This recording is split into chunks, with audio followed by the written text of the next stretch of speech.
আসসালামু আলাইকুম রহমতুল্লাহ। স্বাগতম সবাইকে আমাদের স্কুলে। আমি ফাহাদ। এই টিউটোরিয়ালটা মানব জীবনের ধারাবাহিকতা এই অধ্যায়ের বা কন্টিনিউশন অফ হিউম্যান লাইফ এই অধ্যায়ের মোট 11টা ভিডিও সিরিজের প্রথম টিউটোরিয়াল। এটাতে এত বেশি পরিমাণ ভিডিও লাগছে বা এটাতে এত বেশি পরিমাণ টিউটোরিয়াল করার পেছনে একটা টার্গেট আছে, যেটা হচ্ছে যে এই অধ্যায়ে যে পরিমাণ কন্টেন্ট আলোচনা করা হয়েছে এইচএসসি সিলেবাসের আঙ্গিকে আমি যদি বলি 2018-এ, এবং এর পরবর্তীতে যত বছরই পরিমার্জন পরিবর্ধন বা কারেকশন করা হোক না কেন, কনসেপ্টগুলো কিন্তু সব একই রকম থাকবে। যেমন এই প্রথম টিউটোরিয়ালটাকে আমি চিন্তা করেছি যে হিউম্যান রিপ্রোডাক্টিভ অর্গানসগুলো নিয়ে আলাপ করতে। তার আগেও আমার একটা চিন্তা ছিল যে আগে হিউম্যান রিপ্রোডাক্টিভ সিস্টেমটা নিয়ে ব্যাখ্যা করার পরে এরপরে অর্গানটা নিয়ে আলাপ করব, কিন্তু আমার কাছে মনে হয়েছে যে আগে যদি প্রথমে হিউম্যান রিপ্রোডাক্টিভ অর্গানটাকে ব্যাখ্যা করার পরে সিস্টেমগুলো নিয়ে আলাপ করি, তাহলে সিস্টেম বলার সময় যদি অর্গানগুলোর উল্লেখ করি তখন পরিচিতি হতে বা চিনতে বা জানতে সুবিধা হবে। সো সেই দিকে লক্ষ্য রেখেই আজকে থেকে এই টিউটোরিয়ালটার 11টা ভিডিও সিরিজ শুরু হবে, এবং ইনশাল্লাহ এই যতটুকু সম্ভব এটা দিয়ে এই 11টা ভিডিও সিরিজ দিয়ে আমি এই অধ্যায়টাকে বোঝানোর সর্বোচ্চ চেষ্টা থাকবে। কেন 11টা সিরিজ লাগবে তার কারণটা বলছি। যে প্রথমে আমি এখানে হিউম্যান রিপ্রোডাক্টিভ অর্গান অর্থাৎ male and female reproductive organ নিয়ে আলাপ করব। সেখানে পুরুষের সেক্স অর্গানস থেকে শুরু করে তার internal and external sex organs, female বডির ইন্টারনাল অ্যান্ড এক্সটার্নাল আর প্রাইমারি আর অ্যাক্সেসরি সেক্স অর্গানসের ডিসকাশন থাকবে এই টিউটোরিয়ালটাতে। এরপরে তোমরা জানো যে অ্যাডোলেসেন্স এইজে ছেলে এবং মেয়ের মধ্যে কিছু physical, mental and hormonal changes হয়, সেটা নিয়ে একটা ভিডিও থাকবে। এরপরে প্রসেসিং এর ক্ষেত্রে স্পারমাটোজেনেসিস এন্ড ওজেনেসিস নিয়ে আলাদা দুইটা ভিডিও থাকবে, because spermatogenesis, oogenesis, organogenesis, development of embryo, there are lot of stages of human reproduction cycle.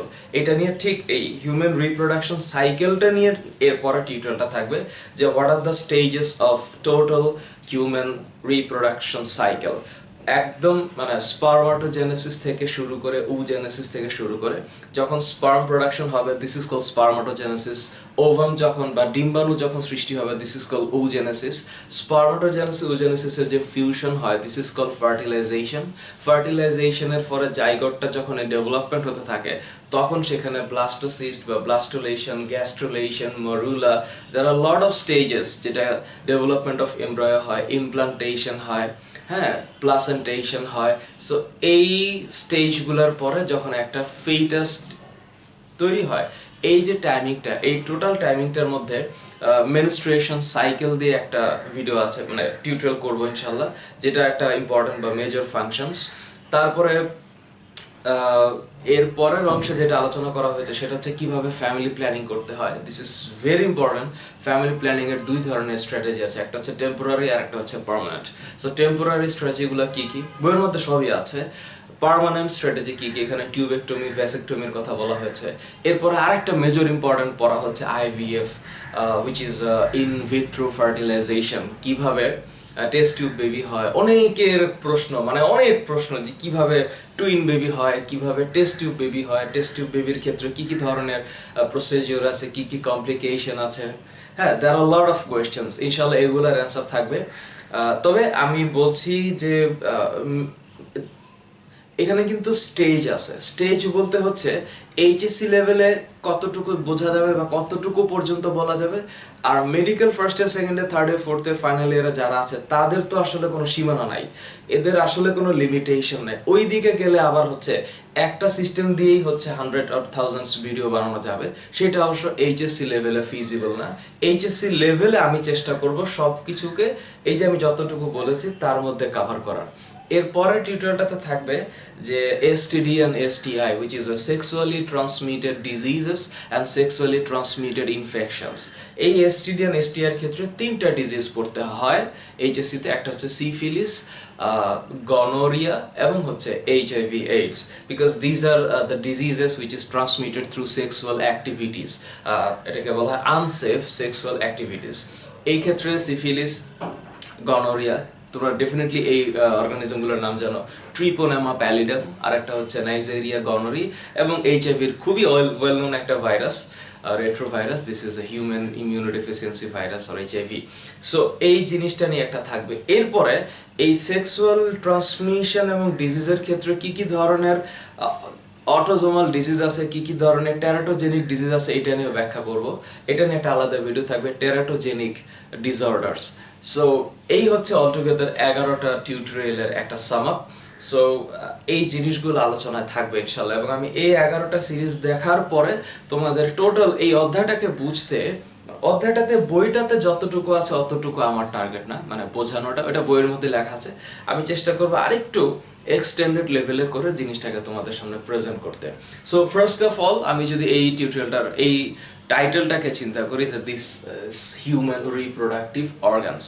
So অর্গানের ক্ষেত্রে প্রথম থেকে আমি যদি স্টার্ট করা শুরু করে দিই, এই দুইটা চিত্র বইয়ের মধ্যে আছে, ওয়েল এনাফ। এই দুটো চিত্র একদম বইয়ের মধ্যে আছে এবং সবকিছু লেখা আছে, ব্যাখ্যাও দেওয়া আছে। বাট আমি একটু অন্যভাবে এক্সপ্লেন করতে চাই যে মানুষের রিপ্রোডাকশনটা বা রিপ্রোডাক্টিভ এজে আসার পরে একটা হিউম্যান বডিতে, আমি ছেলের দেহে এবং মেয়ের দেহে যে হরমোনাল চেঞ্জেসের কারণে যে পরিমাণ ফিজিওলজিক্যাল চেঞ্জেস হয় সেটা ডিফারেন্ট। উইমেন বডিতে, একটা ফিমেল বডিতে বা একটা উইমেনের দেহে আর একটা মেনের দেহে অথবা মেল বডিতে যে চেঞ্জেসগুলো হয়, সেক্ষেত্রে মেজর যে মানে ইম্পর্টেন্সটা সেটা হচ্ছে যে স্পার্মাটোজেনেসিস হয়, আর ফিমেল বডিতে উজেনেসিস হয়। অর্থাৎ ফিমেল বডিতে তৈরি হবে ডিম্বাণু, because they have the hormones like estrogen and progesterone. আর মেল বডিতে যেটা তৈরি হবে সেটা হচ্ছে testosterone and androgen. So these are the hormones যেগুলা কাজ করে এই সেক্সুয়াল রিপ্রোডাক্টিভ ফাংশনের ক্ষেত্রে। এখানে যে চিত্রটা দেওয়া আছে, this are very well known to you, I think এটা তোমরা দেখেছো, এটা বইয়ের মধ্যে আছে। আমার চিত্রটা সুন্দর হয় নাই, মানে সুন্দর করে আঁকতে পারিনি, এবং এইখানেও কিছুটা ভুলভ্রান্তি হয়েছে, এটাকে আমি একটু পরে ব্যাখ্যা করার চেষ্টা করব। সো এটা হচ্ছে female reproductive organs and this is male reproductive organs. এবং এইখানে যে জিনিসটা ইম্পর্টেন্ট সেটা হচ্ছে আগে জানা, আমাকে একটু মুছে দিতে হবে কারণ আমি একটু এখানে লেখা শুরু করব যে মেল অ্যান্ড ফিমেল রিপ্রোডাক্টিভ সিস্টেমের মধ্যে, ধরো আমি যদি মেল রিপ্রোডাক্টিভ সিস্টেমের কথা বলি, তাহলে এই রিপ্রোডাক্টিভ সিস্টেমস আর অর্গানের মধ্যে ফাংশনালি প্রথম যেটা মনে রাখতে হবে সেটা হচ্ছে প্রাইমারি সেক্স অর্গানস।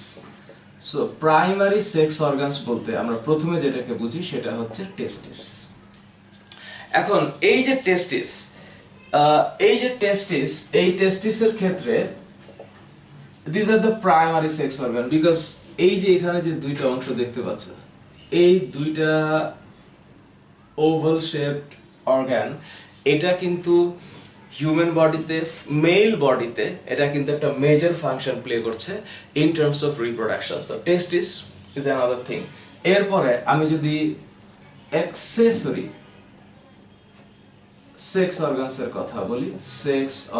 কথা বলি, তাহলে প্রথমে যে জিনিসটা আসবে মেল রিপ্রোডাক্টিভ সিস্টেমে, প্রাইমারি সেক্স অর্গানের পরে অ্যাক্সেসরি সেক্স অর্গানের ফার্স্টে হচ্ছে এপিডিডাইমিস। নাম্বার 2, এপিডিডাইমিসের পরে এখানে এটার ভিতরে আরো অনেক স্ট্রাকচার আছে, আমি একটু করে ব্যাখ্যা করব। There are so many layers, so many muscular functions. এবং এই এপিডিডাইমিসের পরবর্তী যে অংশটা সেটা হচ্ছে ভাস ডিফারেন্স, আর এটাকে বলা হয় সেমিনাল ভেসিকলস। দুই শব্দ, ভাস ডিফারেন্স আর অন্য জিনিস। So epididymis, seminal vesicle, this is important. And accessory sex অর্গানের মধ্যে আছে প্রোস্টেট গ্ল্যান্ডস, হ্যাঁ, প্রোস্টেট গ্ল্যান্ড। এছাড়া প্রোস্টেট গ্ল্যান্ড ছাড়াও এখানে কৌপার্স গ্ল্যান্ড আর বালবো ইউরেথ্রাল গ্ল্যান্ড নামে একটা জিনিস আছে। এই জাস্ট নামগুলো একটু মনে রাখে, একটু পরে আমি দেখা দিচ্ছি। এরপরে এখানে কিছু ডাক্ট থাকে, মেল রিপ্রোডাক্টিভ সিস্টেমে কিছু ডাক্ট বা নালী থাকে, এবং এই নালীর মতো যে অংশগুলো আছে তাকে যদি ক্ষুদ্রতম অংশে আমি ভাগ করি, তাহলে আমি ফার্স্টে যে জিনিসটা পাবো সেটা হচ্ছে সেমিনিফেরাস টিউবিউলস। ব্যাখ্যা দিচ্ছি একটু পরে, what is seminiferous tubules and কোথায় এটা থাকে। সেমিনিফেরাস টিউবিউলস এর সাথে হচ্ছে রেটি টেস্টিস, রেটি টেস্টিসের পরে হচ্ছে ভাসা ইফারেন্সিয়া, ভাসা ইফারেন্সিয়ার পরে হচ্ছে ভাস ডিফারেন্স, তারপরে ভাস ডিফারেন্স থেকে হচ্ছে ইজাকুলেটরি ডাক্ট, ইজাকুলেটরি ডাক্ট থেকে হচ্ছে ইউরেনোজেনিটাল ট্র্যাক্ট। এই যে শব্দগুলো আমি বললাম, this are all duct shape passageway of human reproductive system, male reproductive system.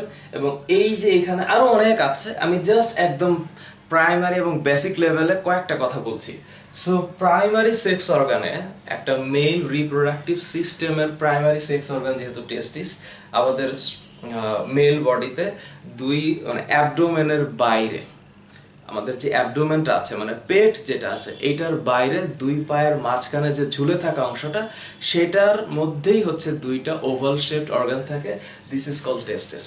And then accessory sex অর্গানসের মধ্যে we have actually males have epididymis, seminal vesicle, prostate gland, bulbourethral gland or Cowper's gland বা কৌপারের গ্রন্থি। এই যে ব্যাখ্যা করছি একটু পরে, আগে বলে নিই। এবং ডাক্টের ক্ষেত্রে কি কি আছে মনে রাখতে হবে। Number 1 seminiferous tubules, number 2 reti testis, number 3 vasa efferentia, number 4 vas deferens, number 5 ejaculatory duct, number 6 urinogenital tract or urethra। এইবার আমি একটু এই প্রাইমারি অ্যান্ড অ্যাক্সেসরি অ্যান্ড ডাক্টের ক্ষেত্রে একটু পরিচিত করা দিতে চাই। এটাকে আমি একটু পরে একে বুঝাই দিব। এই টোটাল সিস্টেমটার মধ্যে this are two testis, right? এবং এই টেস্টিসটা যে স্পাউচের মধ্যে থাকে, স্পাউচ থলিটার মতো একটা অংশ, এটার নাম হচ্ছে স্ক্রোটাম। স্ক্রোটাম বাইরে থেকে ভিজিবল, এটা external genital organ, because testis and scrotum এই দুইটা জিনিস হচ্ছে পুরুষ মানুষের এক্সটার্নাল জেনিটাল অর্গান, অর্থাৎ বাইরে থেকে ভিজিবল। এবং এই স্ক্রোটামের মধ্যে দুইটা টেস্টিস থাকে, বাট স্ক্রোটামের মাঝখানে কিন্তু একটা ব্যবধায়ক পর্দাও থাকে। এই দুইটা স্ক্রোটাম, এবং স্ক্রোটামের মধ্যে হচ্ছে এটা টেস্টিস। এবং এই টেস্টিস থেকে একটু পরেই বলবো, এটার ভিতরে একটু কাটলে মানে টেস্টিসকে আমরা যদি কাটি তাহলে কি কি জিনিস পাবো।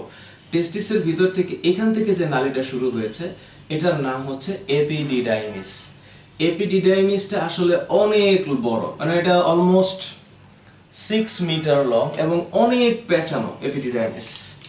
So it's 4 to 6 metre long.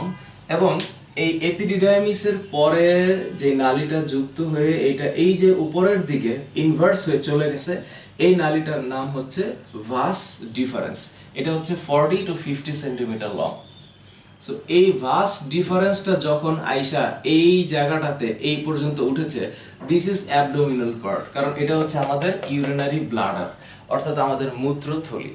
So তোমরা যারা এক্সক্রিটরি সিস্টেমের ভিডিওটা দেখেছো আমার, সেখানে আমি যে কিডনি ব্যাখ্যা করেছি, সেখানে ইউরিনারি ব্লাডারটা কোথায় থাকে এবং ইউরিনারি ব্লাডার থেকে কিভাবে ইউরেটারটা সৃষ্টি হয়, this are the part of like excretory system. কিন্তু এটা আঁকানো হয়েছে এই কারণে যে এইখান থেকে এটা একদম ইউরিনারি ব্লাডার লেভেল পর্যন্ত যাবে, যদিও এটা হচ্ছে এক্সটার্নাল।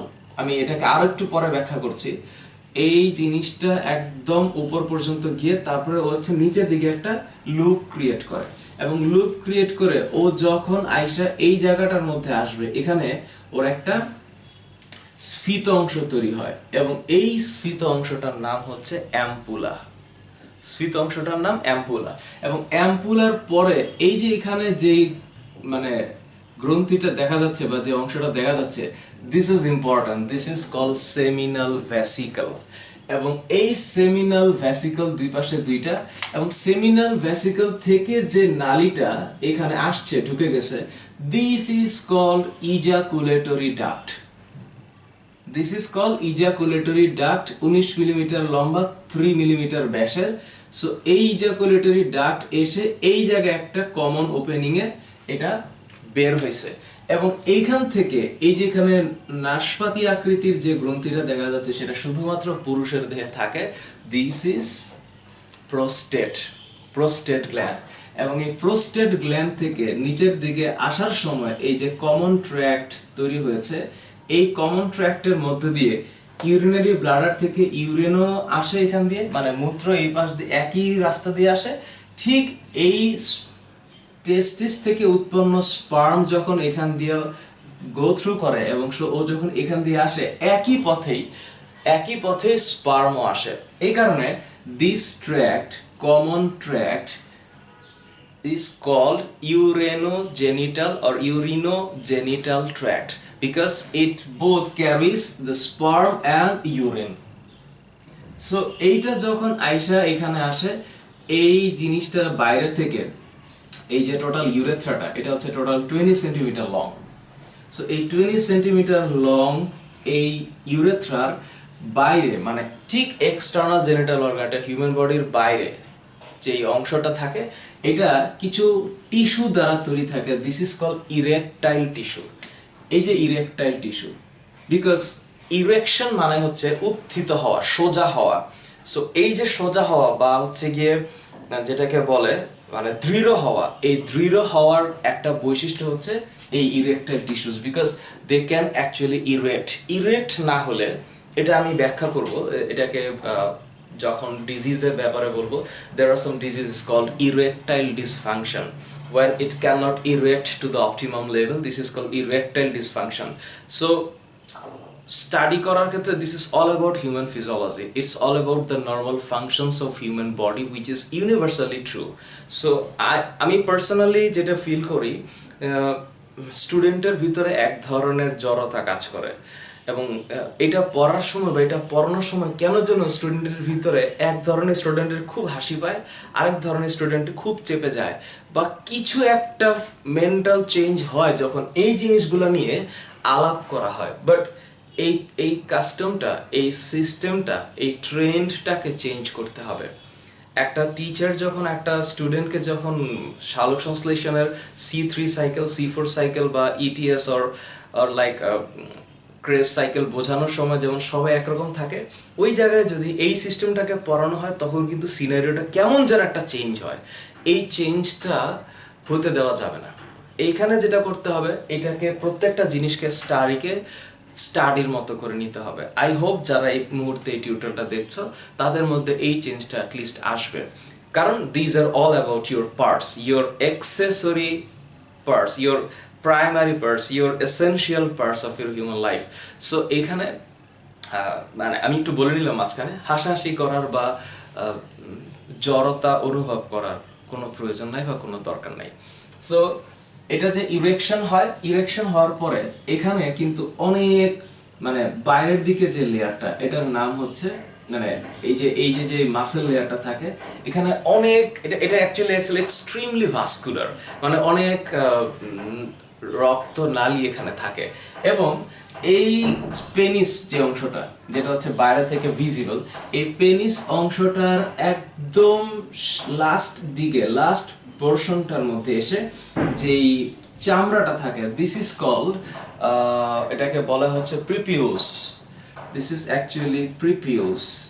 এবং আমাদের যখন মানে মুসলমানদের মুসলিম পরিবারে যেটা সুন্নতে খাতনা হয়, অ্যাকচুয়ালি যে মুসলমান এটা হয়, সেটার সময় যে অংশটা কেটে ফেলে, দিস ইজ দ্য প্রিপিউস, যেটা কেটে ফেলার পরে চামড়াটাকে পেনিসের উপরের একটা অংশ যখন আটকে দেওয়া হয়, তখন সেটা একটু মোটা একটা অংশ তৈরি হয়। এবং এই ক্ষেত্রে মনে রাখতে হবে এটা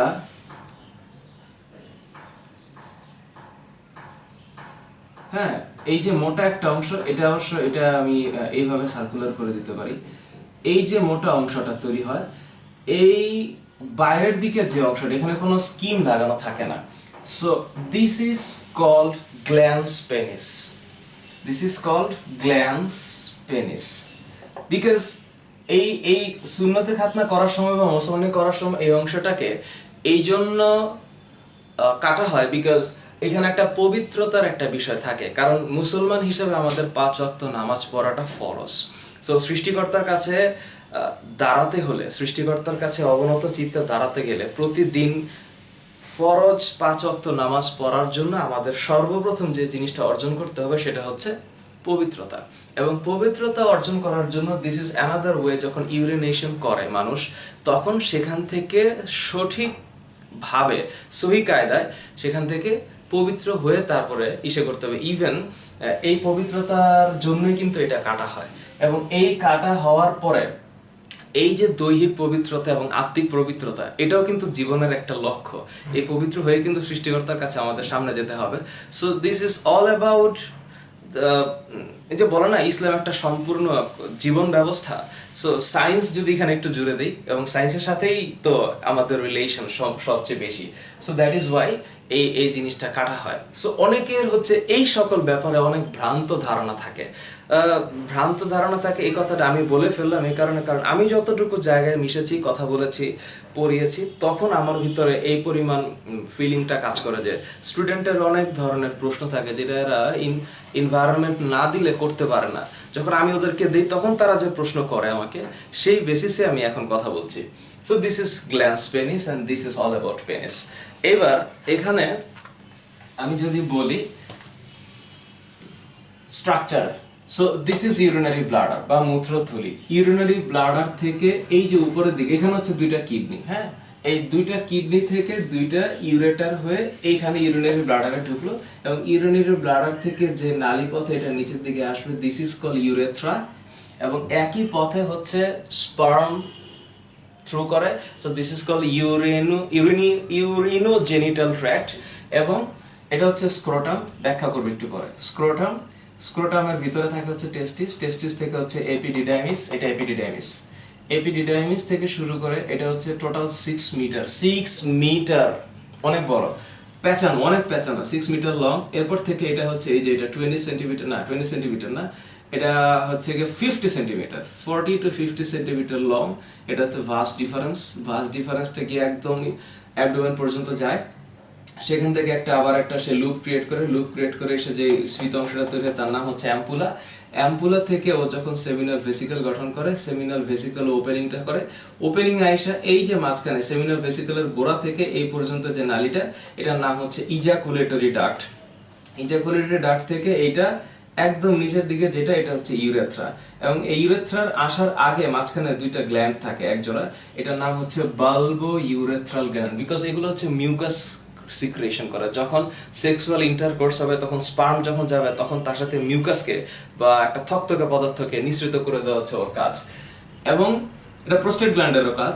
একইভাবে ও কি করে, এখান থেকে এসে তারপর এখানে ইরেকটাইল টিস্যু থাকে, ইরেকটাইল টিস্যু থেকে এই যে এখানে যে স্ফীত অংশটা থাকে এটার নাম হচ্ছে পেনিস, এবং এখানে যে চামড়া কেটে যে অংশটা লাগানো থাকে এটার নাম হচ্ছে গ্ল্যান্স পেনিস, এবং একদম এটার নাম হচ্ছে প্রিপিউস অর এটার নাম হচ্ছে ইউরেথ্রাল ওপেনিং। সো এই পথে আমাদের দৈনিক ইউরিনেশন করতে হয় এবং সেক্সুয়াল অ্যাক্টিভিটির ক্ষেত্রে স্পার্ম ইজেক্ট করতে হয়। দিস ইজ কল ইজেকশন, অর্থাৎ it has a certain motion. So এই হচ্ছে মেল রিপ্রোডাক্টিভ সিস্টেমের স্ট্রাকচারাল ব্যাখ্যা। এরপর আমি যদি আরেকটু ভিতরে যাই, তাহলে আমরা টেস্টিসের ভিতরে কি কি জিনিস দেখব সেটা একটু বলছি। মানুষের টেস্টিসটা থাকে হচ্ছে স্ক্রোটামের মধ্যে। এখন আমি যদি বলি যে things are like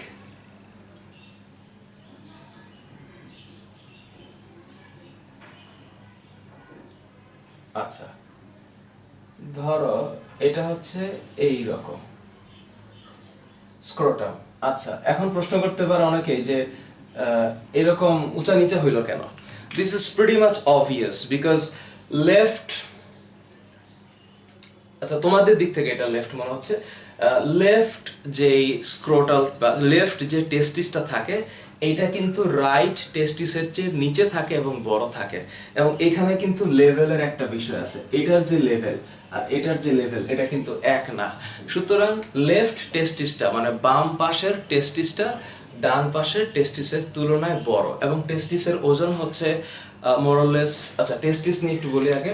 তাহলে টেস্টিসের ওজন হচ্ছে 10 to 20 গ্রাম, 10 থেকে 20 গ্রাম, এবং এটার যে সাইজ সেটা হচ্ছে 4 to 5 centimetre, almost 2 to 2.5 inch. Testis, scrotum না। এবং স্ক্রোটাম হচ্ছে গিয়ে একটা পাউচ, মানে একটা থলের মতো, এবং এই পাউচের ভিতরে কিন্তু মাঝখানে একটা পর্দা থাকে, এটার নাম হচ্ছে scrotal septum. This is called scrotal septum, scrotal septum. এবং এইটার ভিতরে কিন্তু এই যে টেস্টিসটা এখানে অবস্থান করে, এবং এই টেস্টিসের ভিতরে অবস্থান করার সময় এখানে যদি আমি এটাকে আরেকটু এই পাশে নিয়ে আসি, আচ্ছা এভাবে যদি আমি চিন্তা করি যে দিস ইজ ওয়ান সাইড, এবং এটার বাইরে হচ্ছে দিস ইজ স্ক্রোটাম। ধরো এটা টেস্টিসটা চিন্তা করো, এটা হচ্ছে স্ক্রোটাম, স্ক্রোটাল সেপ্টাম। এই টেস্টিসটাকে এখানে নিয়ে আসলাম। এখন এই টেস্টিসের বাইরে যে আবরণ, এই আবরণটার নাম হচ্ছে টিউনিকা অ্যালবুজিনা। এটার যে আবরণটা, ইন্টারনাল আবরণ, এটার নাম হচ্ছে টিউনিকা অ্যালবুজিনা। এবং এই টিউনিকা অ্যালবুজিনাটা, স্ক্রোটামটা কিন্তু অনেক চিকন একটা মাস্কুলার পর্দা দ্বারা তৈরি স্ক্রোটামটা, কিন্তু এর ভিতরে যে টেস্টিসটা, এই যে টেস্টিস, আমি কিন্তু এই যে লাল অংশটাকে এখানে নিয়ে আসছি। সো এটা টেস্টিসটাকে একটু বড় করে দেখাচ্ছি। এই টেস্টিসের যে ভিতরের লেয়ারটা, দিস ইজ কল টিউনিকা অ্যালবুজিনা। এবং এই টিউনিকা অ্যালবুজিনাটা ভিতরের দিকে এরকম ফোল্ডিং হয়ে থাকে, এবং এই ফোল্ডিং গুলোর নাম হচ্ছে টেস্টিকুলার সেপ্টাম। এই ফোল্ডিং গুলোর নাম হচ্ছে টেস্টিকুলার সেপ্টাম। এবং এইটার বাইরে, এই টেস্টিসের বাইরে যে আবরণটা থাকে একদম বাইরে, এটার নাম হচ্ছে টিউনিকা ভ্যাজাইনালিস। এটার নাম হচ্ছে টিউনিকা ভ্যাজাইনালিস। এবং এই সেপ্টাম, এগুলোর মধ্যে যে পরিমাণ মানে এক একটা কম্পার্টমেন্ট তৈরি হয়েছে, টেস্টিসটাকে ভিতরে যদি আমরা দেখি তাহলে এইখানে অ্যাকচুয়ালি যেটা হবে সেটা হচ্ছে এইরকম কতগুলো নালী তৈরি হয়। এবং এই কতগুলো নালীগুলাকে, যে নালীগুলা এরকম ভাবে তৈরি হয়, অর্থাৎ প্রথমে হচ্ছে এরা ইসে থাকে, মানে পেঁচানো আকৃতি থাকে, কুণ্ডলাকৃতি থাকে, কিন্তু পরবর্তীতে এসে একদম সোজা হয়ে যায়। সো এইরকম স্ট্রাকচার এই যেগুলো তৈরি হয়, এটার নাম হচ্ছে সেমিনিফেরাস টিউবিউলস। আমরা যদি মানে এটাকে টেস্টিসটাকে চিন্তা করি, so this is called seminiferous tubules. এই যে এইরকম টেস্টিকুলার কম্পার্টমেন্ট দিয়ে এখানে যে কম্পার্টমেন্ট হয়েছে, এখানে যেমন কম্পার্টমেন্ট হচ্ছে 1 2 3 4 5, এইরকম টেস্টিকুলার কম্পার্টমেন্ট এখানে থাকে 200 to 300, এবং এটাকে টেস্টিকুলার কম্পার্টমেন্ট।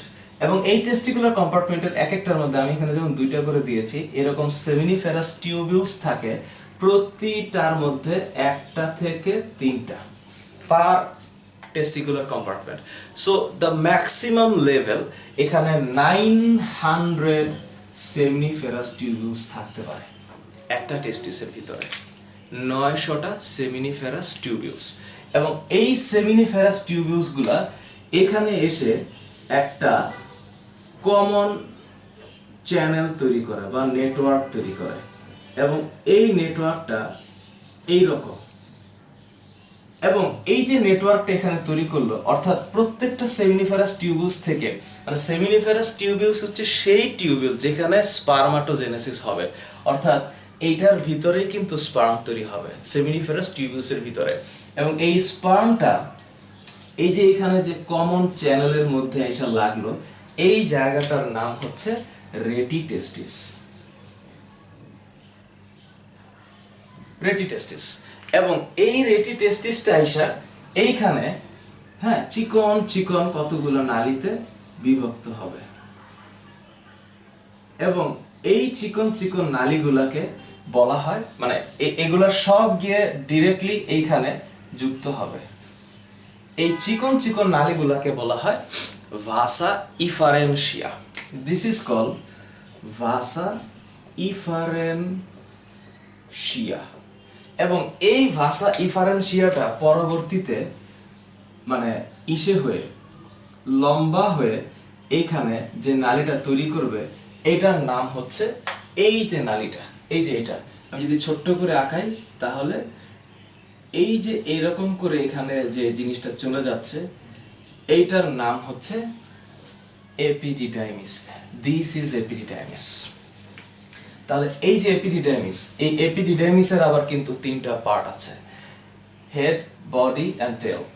সো এই এপিডিডাইমিসে এসে যখন স্পার্ম এখানে উৎপাদন হবে, এই স্পার্ম কিন্তু এই ডিরেকশনে আসতে থাকবে এবং ও হচ্ছে নিচের দিকে এটাকে ক্যারি করবে। So epididymis is the first duct. It's not first duct. Seminiferous tubules is the first duct. Seminiferous tubules এর যে নেটওয়ার্ক সেটার নাম হচ্ছে রেটিটেস্টিস। রেটিটেস্টিসটা থেকে যে চিকন চিকন নালীটা একদম টেস্টিসের কর্নারে সৃষ্টি হয়, দিস ইজ কল হচ্ছে ভাসা ইফারেন্সিয়া। এন্ড ভাসা ইফারেন্সিয়া কমপ্লিটলি ফিউজড হয়ে এখানে যে নালীটা তৈরি করে, this is call vas deferens. এবং এই ভাস ডিফারেন্স কিন্তু এই যে কই জানো এপিডিডাইমিসের পরে এই যে ভাস ডিফারেন্স, এটা লম্বা হয়েই হচ্ছে এই জায়গাটার মধ্যে এসে এটা হবে, মানে ফিউজটা হবে এবং এখানে একটা সে স্ফীত অংশ তৈরি করবে। এই স্ফীত অংশটার নাম হচ্ছে অ্যাম্পুলা। এবং অ্যাম্পুলার পরেই যেই মানে অংশটা থাকবে সেটার নাম হচ্ছে সেমিনাল ভেসিকলস। সো টেস্টিসের আমরা ছোট্ট করে, মানে আমি একদম প্রাইমারি লেভেলে বললাম, এটার ভিতরে আরো অনেক মানে সেমিনাল ভেসিকলের এই যে এই অংশটা যেটা সেমিনিফেরাস টিউবিউলস, এই সেমিনিফেরাস টিউবিউলস এর ভিতরে যদি আমরা যাই তাহলে আমরা আরো অনেক স্ট্রাকচার দেখব, সার্টোলি সেল দেখব এবং এখানে যে স্পারমাটোজেনেসিস হয়, এখানে যে পরিমাণ প্রসেস হয়, এটা ইনশাআল্লাহ স্পারমাটোজেনেসিসে ব্যাখ্যা করব এটা। সো এই টিউটোরিয়ালটাতে আমি শুধু দেখাতে চাচ্ছি মানুষের এক্সটার্নাল এন্ড ইন্টারনাল জেনিটাল অর্গানের একদম বেসিক বা প্রাইমারি লেভেলের কথা। So this is epididymis. এই এপিডিডাইমিসটাই কি করে, এইরকম হয়ে গোল হয়ে এই যে উপরে মানে উপরের দিকে চলে যাচ্ছে, এখান থেকে যুক্ত হয়ে উপরে চলে যাচ্ছে এবং এই নালীটাই হচ্ছে ভাস ডিফারেন্স। সো ভাস ডিফারেন্সটা হয়ে যখন ও এখানে আসবে এরকম ভাবেই প্যাসেজ থ্রু করবে। এবার টেস্টিসের স্ট্রাকচার মনে থাকবে তোমাদের আই হোপ, এবং মনে রাখতে হবে টেস্টিস 10 থেকে 20 অথবা 10 থেকে 12 গ্রাম ডিপেন্ডস, লম্বা হচ্ছে 4 to 5 সেন্টিমিটার এবং মানে 2 to 2.5 ইঞ্চিস অ্যাকচুয়ালি, কারণ 2.5 সেন্টিমিটারে 1 ইঞ্চি হয়, তো সেই হিসাবে 2 থেকে 2.5 ইঞ্চি অথবা 4 থেকে 5 সেন্টিমিটার হতে পারে হিউম্যান মেল টেস্টিস। আবার ভ্যারিয়েশন থাকতে পারে, ডিফারেন্ট ভ্যারিয়েশন, এটা আবার জাতি ভিত্তিক হতে পারে। So this are the structure of testis. তো আমি এটা একটু মুছে দিতে চাই এবং এখানে মনে রাখতে হবে যে লেফট টেস্টিসটা থাকে একটু বড় এবং হচ্ছে নিচের দিকে ঝোলানো, রাইট টেস্টিসটা উপরে থাকে এবং মাঝখানে একটা পর্দা থাকে, মানে দুইটা একসাথে লাগবে না, মাঝখানে একটা লেয়ারস আছে এবং এই লেয়ারটার নাম হচ্ছে টেস্টিকুলার স্ক্রোটাল সেপ্টাম। আর এইখানে যে ফোল্ডিংটা হয়, আমি টিউনিকে অ্যালবুজিনার যে ফোল্ডিংটা হয়, এটার নাম হচ্ছে testicular septum and this is scrotal septum. এবং স্ক্রোটাল সেপ্টামের ভিতরে এরকম সেমিফেরাস টিউবিউলস গুলো যুক্ত থাকে। মোস্ট ইম্পর্টেন্টলি এই যে সেমিফেরাস টিউবিউলস বা এই যে কম্পার্টমেন্ট এরকম থাকে হচ্ছে 200 to 300 এবং প্রতিটার মধ্যে সেমিফেরাস টিউবস থাকতে পারে 1 থেকে 3টা। So all together it can be 900 maximum up to the mark. And then this are the structure. So এই গেল রিপ্রোডাক্টিভ মেল রিপ্রোডাক্টিভ সিস্টেমের ছোট্ট করে ব্যাখ্যা। হাবরটা নষ্ট হয়ে গেল। তো এবার আমি যদি চিন্তা করি যে মানুষের মেল রিপ্রোডাক্টিভ সিস্টেমের আর কি কি পার্ট আছে, তাহলে অ্যাক্সেসরি পার্ট হিসেবে যে জিনিসটা থাকবে সেটার নাম হচ্ছে এখানে এই যে বালবোইউরেথ্রাল গ্ল্যান্ড অর কৌপার্স গ্ল্যান্ড, আর এটা হচ্ছে সেমিনাল ভেসিকল, আর এটা হচ্ছে এই যে নাশপাতি আকৃতির অংশটা মাঝখানে, এটার নাম হচ্ছে প্রোস্টেট গ্ল্যান্ড। প্রোস্টেট গ্ল্যান্ড কোনো মহিলার থাকবে না, এটা শুধুমাত্র পুরুষের accessory sex organs. So prostate gland, তারপরে হচ্ছে সেমিনাল ভ্যাসিকলস, তারপর হচ্ছে কৌপার্স গ্ল্যান্ড। এগুলো হচ্ছে স্পার্ম যখন ইরেক্ট হবে অথবা ইজেক্ট হবে এবং স্পার্ম যখন বের হবে অ্যাকচুয়ালি, তখন এটার সাথে বিভিন্ন তরল পদার্থ, মিউকাস এবং থকথকে জেলির মতো পদার্থকে দিয়ে এটার স্পার্মের যে মুভমেন্ট এটাকে স্মুদার করবে। এবং এই টোটাল প্রসেসের মধ্যে টেস্টিসের একটা মেজর ফাংশন হচ্ছে এটা একই সাথে স্পার্ম উৎপাদন করবে এবং একই সাথে হরমোন রিলিজ করবে। যে কি কি হরমোন রিলিজ করবে? মেল রিপ্রোডাক্টিভ সিস্টেমের হরমোনসগুলো হচ্ছে testosterone, follicle stimulating hormone, luteinising hormone, হ্যাঁ, luteotropic hormone, this is important, হ্যাঁ। তারপর হচ্ছে গিয়ে androsterone, inhibin. So inhibin hormones, testosterone hormones, androgen hormones, leukotropic hormones, luteinizing hormones, তারপরে আরেকটা জিনিস আছে এখানে, ফলিকল স্টিমুলেটিং হরমোন। এই হরমোনগুলোর কিন্তু স্পেসিফিক ফাংশন আছে। সো হোপফুলি এটা নিয়ে 10 নম্বর টিউটোরিয়ালটা থাকবে, what are the hormones related in the sexual activities, ইনশাল্লাহ। এই কারণে এখানে আমি শুধু নামগুলোকে লিখে রাখার চেষ্টা করেছি। সো এই গেল মেল রিপ্রোডাক্টিভ সিস্টেমের পার্ট। তাহলে আমি একটু র্যাপ আপ করে দিই। মেল রিপ্রোডাক্টিভ সিস্টেমের মধ্যে প্রাইমারি সেক্স অর্গান হচ্ছে টেস্টিস, দেন অ্যাক্সেসরি সেক্স অর্গানের মধ্যে আমাদের প্রথমে থাকবে হচ্ছে প্রোস্টেট গ্ল্যান্ড, তারপরে থাকবে সেমিনাল ভেসিকল, এরপরে থাকবে হচ্ছে কাউপার্স গ্ল্যান্ড, হ্যাঁ। তো এইগুলা হচ্ছে অ্যাক্সেসরি সেক্স অর্গানস। এবং এই টেস্টিসের পরে যেগুলো হচ্ছে ডাক্ট থাকবে। ডাক্ট যদি আমি বলি তাহলে প্রথম থেকে বলেছি, টেস্টিসের ভিতরে যদি আমি চিন্তা করি তাহলে হচ্ছে সেমিনিফেরাস টিউবিউলস, অলমোস্ট 900টা থাকে। সেমিনিফেরাস টিউবিউলস থেকে রেটি টেস্টিস, সেমিনিফেরাস টিউবিউলের নেটওয়ার্কটার নাম হচ্ছে রেটি টেস্টিস। রেটি টেস্টিস থেকে শুরু হবে হচ্ছে ভাসা ইফারেন্সিয়া, ভাসা ইফারেন্সিয়া থেকে শুরু হবে এপিডিডাইমিস। এপিডিডাইমিসের পরের অংশটার নাম হচ্ছে ভাস ডিফারেন্স। সো ভাস ডিফারেন্সটা যুক্ত হয়ে তৈরি হবে হচ্ছে ইজাকুলেটরি ডাক্ট। ইজাকুলেটরি ডাক্ট থেকে এটার নাম হচ্ছে ইউরেথ্রা, এবং এটা স্পার্মেরও প্যাসেজওয়ে, এই জন্য এটার একসাথে নাম হচ্ছে ইউরিনো জেনিটাল ট্র্যাক্ট। সো এবং লাস্টের যে অংশটা এটার নাম হচ্ছে ইউরেথ্রাল ওপেনিং, এবং এটার যে স্ফীত অংশটা থাকে এটার নাম হচ্ছে গ্ল্যান্স পেনিস, এবং শেষে যে অংশটা একদম হাইলি সেন্সিটিভ এটার নাম হচ্ছে প্রিপিউস। সো এইটা মনে রাখতে হবে। এইবার আমি যদি ইসেতে স্ত্রী জননতন্ত্রের অংশটাতে যাই, অর্থাৎ ফিমেল রিপ্রোডাক্টিভ সিস্টেমে, তাহলে আমরা খুব গুরুত্বপূর্ণ কিছু জিনিস পাবো। এই ফিমেল রিপ্রোডাক্টিভ সিস্টেমের যে major primary sex organ, this is ovary, and ovary is much smaller than testis. So ovary, আমাদের যেমন টেস্টিসের যেমন ওজন হচ্ছে অলমোস্ট 10, 12, 13, 14, 15 এরকম গ্রাম, মানে 10 to 15, 20 গ্রাম, বাট ওভারির ওজন হচ্ছে 2 থেকে 3.5 গ্রাম। এবং ওভারির যে ওভারি বা ডিম, মানে ডিম্বাশয়, যেটা শুক্রাশয় আর ডিম্বাশয়, শুক্রাশয় টেস্টিস, ডিম্বাশয় ওভারি। সো ফিমেল রিপ্রোডাক্টিভ সিস্টেমে 2টা ওভারি থাকে, একজোড় ওভারি থাকে। সো ওভারিটা হচ্ছে 2.5 থেকে 5 centimetre long. So 2.5 to 5 centimetre long. এটা কিন্তু অলমোস্ট ইসের মতো, এই যে টেস্টিসের লেন্থের সমান। সো এরপর হচ্ছে এটার ব্রেথ, অর্থাৎ এটা প্রস্থ হচ্ছে 1.5 থেকে 3 সেন্টিমিটার, পুরুত্ব হচ্ছে 0.6 to 1.5 সেন্টিমিটার। সো এই যে ওভারি, ওভারির ভিতরে যদি আমরা একটু প্রবেশ করি তাহলে আমরা দেখব কি কি জিনিস আছে। তার আগে বলে নেই, প্রাইমারি সেক্স অর্গান হচ্ছে এই 2টা ovary, because they are the responsible to produce for producing the ovary বা ওভাম, অ্যাকচুয়ালি মানে ডিম্বাণু সৃষ্টি করা হচ্ছে ওভারির main function. And another main function হচ্ছে বা মেজর ফাংশন হচ্ছে এটার হরমোন প্রোডাকশন করা বা হরমোন প্রডিউস করা। কি হরমোন প্রডিউস করবে? This is very important, estrogen and progesterone. So estrogen and progesterone হরমোনটা এখানে উৎপন্ন হবে। এখন আমরা যদি এই স্ট্রাকচারের দিকে চিন্তা করি তাহলে আমাকে আরেকটু এঁকে দেখাইতে হবে। থিঙ্ক অ্যাবাউট যে এইটা হচ্ছে ওভারি। সো এই ওভারির সাথে কিন্তু এই রকম ভাবে মানে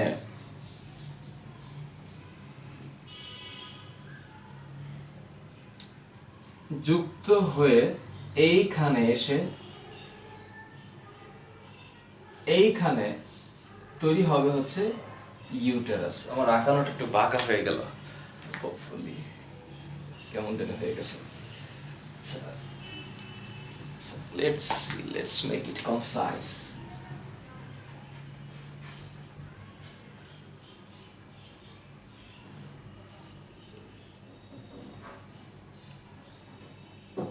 তো এখানে আরেকটা ওভারি, সো ওই পাশে একটা বাদ থাক, আমি এক পাশের থেকে চিন্তা করে বলি।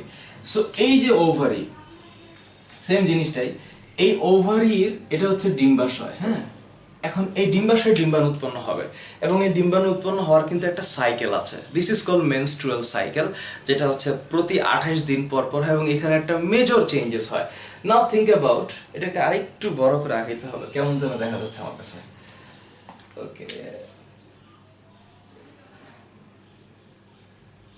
ওকে ওকে, এখন এই যে ইউটেরাস, এই ইউটেরাসের আরেকটা নাম হচ্ছে, ইউটেরাসের আরেকটা নাম হচ্ছে ওম্ব।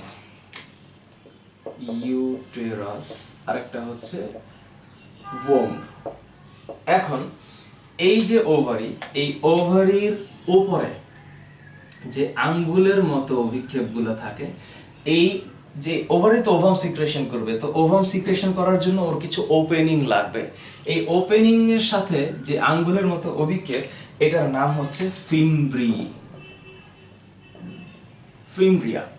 এবং ফিমব্রিয়ার পরে এই যে এইটার মধ্যেও কিন্তু একটা স্ফীত অংশ তৈরি হয়েছে, এই স্ফীত অংশটার নাম হচ্ছে ইনফান্ডিবুলাম। This is infundibulum. এবং এর পরের যেই অংশটা, এটার নাম হচ্ছে ইসথমাস। এবং এই যে নালীটা, যে নালীটা অ্যাকচুয়ালি এই অংশটাকে ক্যারি করবে, this is called fallopian tube or ovarian tube. So fallopian tube মানে হচ্ছে ডিম্ব নালী, যেই নালীটা অ্যাকচুয়ালি এই যে উৎপাদিত ডিম্বাণুটা এটাকে ক্যারি করে নিয়ে যাবে ইউটেরাসের মধ্যে। So this is fimbria, this is infundibulum, and this part is called isthmus, and then the rest of the tube is called fallopian tube. এবং fallopian টিউবের পরে এই যে এখানে যে এটা ইউটেরাসটা, আমার ইউটেরাস আঁকানোটা ভালো হয় নাই, কিন্তু তারপরে আমি বলে দিচ্ছি, এই যে উপরের যে গম্বুজাকৃতি অংশটা, এটার নাম হচ্ছে fundic part of uterus. This is called fundic বা fundus. And then this part is called the body of the uterus. So এই যে এটা অবশ্য এরকম হবে, এটা হচ্ছে ফান্ডাস, এবং এর পরের যে অংশটা, this is called the body of the uterus.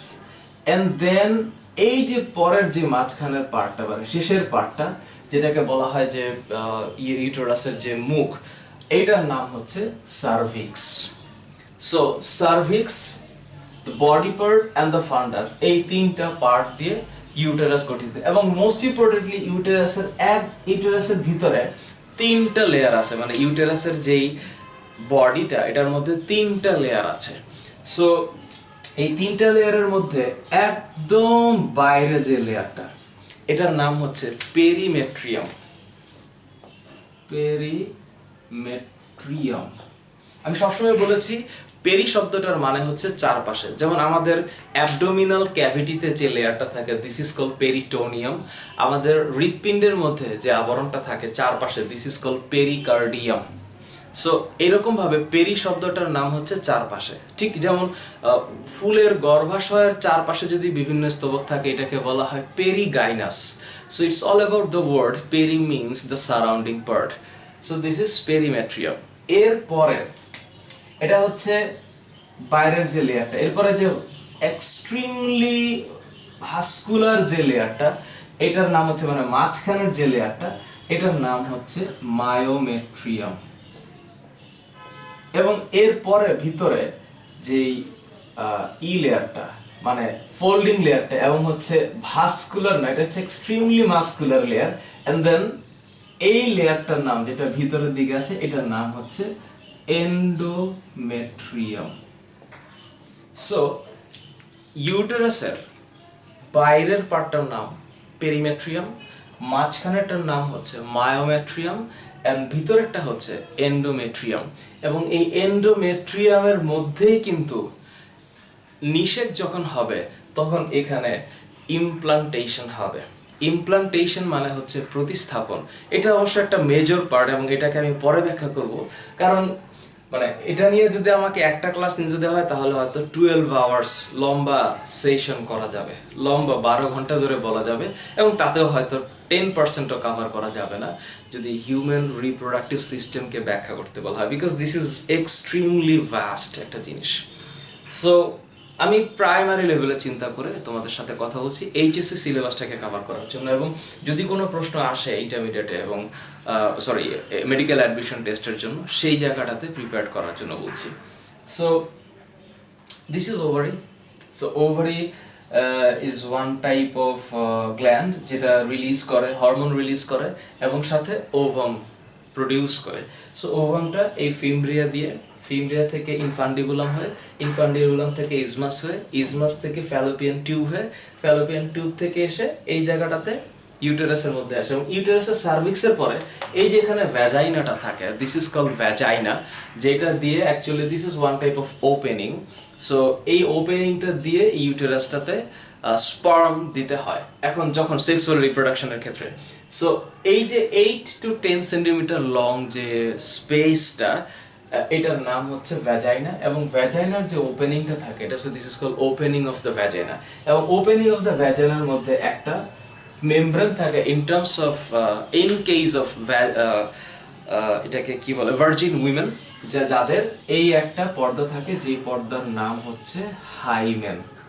এবং আমি যদি accessory part of the female reproductive সিস্টেমের কথা বলি তাহলে এই ওপেনিং অফ দ্য ভ্যাজাইনার মধ্যে দুইটা লেয়ার্স থাকে, এবং এই লেয়ার্সটার নাম হচ্ছে ক্লাইটোরিস বা ভগাঙ্কুর, যেটার দুইটা মেজর পোরশন থাকে, একটা পোরশন থাকে বড়, এটার নাম হচ্ছে ল্যাবিয়া মেজোরা, ল্যাবিয়া মেজোরা, আর একটা ছোট লেয়ার থাকে এটার নাম হচ্ছে ল্যাবিয়া মাইনরা।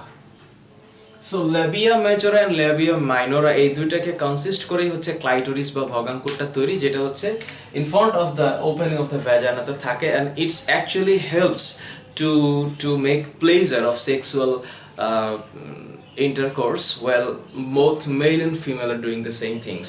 So এই sexual intercourse এর ক্ষেত্রে একটু চিন্তা করে দেখো, it's totally psychological physiological process. যখন একটা সেক্সুয়াল ইন্টারকোর্স হয়, অর্থাৎ হাজব্যান্ড অ্যান্ড ওয়াইফ, অর্থাৎ একটা মেল বডি আর একটা female body, they are getting ready to produce a new things inside, এখানে কিন্তু এনার্জি রিলিজ হয়, এনার্জি ট্রান্সফরমেশন হয়, and both the people are getting pleasure and both the people are getting united together with the help of their own and differential systems. So এই system দিয়ে তারা যখন United হয় তখন mail body থেকে spermatogenesis হয়ে sexual রিপ্রোডাকশনের মাধ্যমে ওভামে, অর্থাৎ স্পার্মটা এই অংশটা দিয়ে যখন প্রবেশ করে তখন এইখানে যখন স্পার্ম আসতে থাকে এবং স্পার্ম এসে যখন এইখানে যে ওভামটা ওয়েট করতে থাকে এবং ওভামের সাথে যখন স্পার্মটা ফিউজড হয়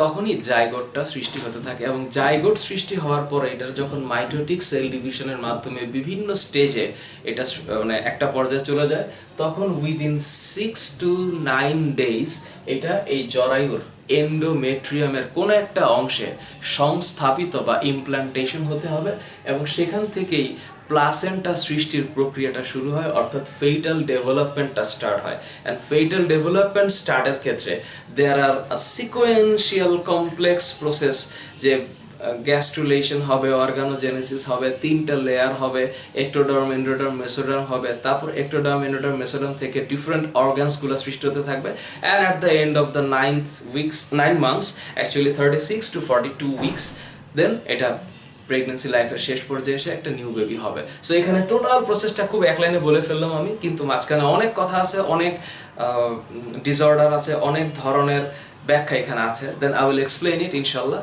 so these are the primary discussion about male and female reproductive systems and organs. So hopefully আচ্ছা, ফিমেল রিপ্রোডাক্টিভ সিস্টেমের যে হরমোনস আমি বলিনি, একটা হচ্ছে oestrogen, progesterone, follicle stimulating hormone, luteinising hormone, human gonadotropic, বা এটাকে বলা হয়, আমি ভুলে গেছি নামটা, এটা সম্ভবত আমি নামটা কেন ভুলে গেলাম বুঝলাম না, এই কোরিওনোট্রপিক বা সম্ভবত গোনাডোট্রপিক হরমোন না, কোরিওনিক সম্ভবত আছে শব্দটা, আমি এটা ভুলে গেছি, পরের টিউটোরিয়ালে ইনশাআল্লাহ বলবো। আরেকটা হচ্ছে রিল্যাক্সিন হরমোন। সো এই যে হরমোনসগুলো ফিমেল বডিতে এই রিপ্রোডাকশন সিস্টেমটাকে অ্যাক্টিভ করার জন্য কেমিক্যাল মেসেঞ্জার হিসেবে কাজ করে। As you know, the hormones are chemical messengers, they release to the blood and they actively secrets other hormones and other glands also. So এই মেল রিপ্রোডাক্টিভ সিস্টেম আর এই female reproductive system, so male reproductive সিস্টেমে থাকবে কি কি অংশ, female reproductive সিস্টেমে থাকবে কি কি অংশ আমি এক্সপ্লেন করে দিয়েছি। যদি এই টিউটোরিয়ালটা দেখার পরে, এটা একদম 0.1% অফ দ্য প্রাইমারি লেভেল বলে দিলাম, ইন্টারমিডিয়েটের স্টুডেন্টের জন্য করছি শুধুমাত্র। সো যতটুকু অংশ বলেছি মনে রাখার চেষ্টা করতে হবে। সো দেখা হবে পরের টিউটোরিয়ালটাতে। আল্লাহ হাফেজ।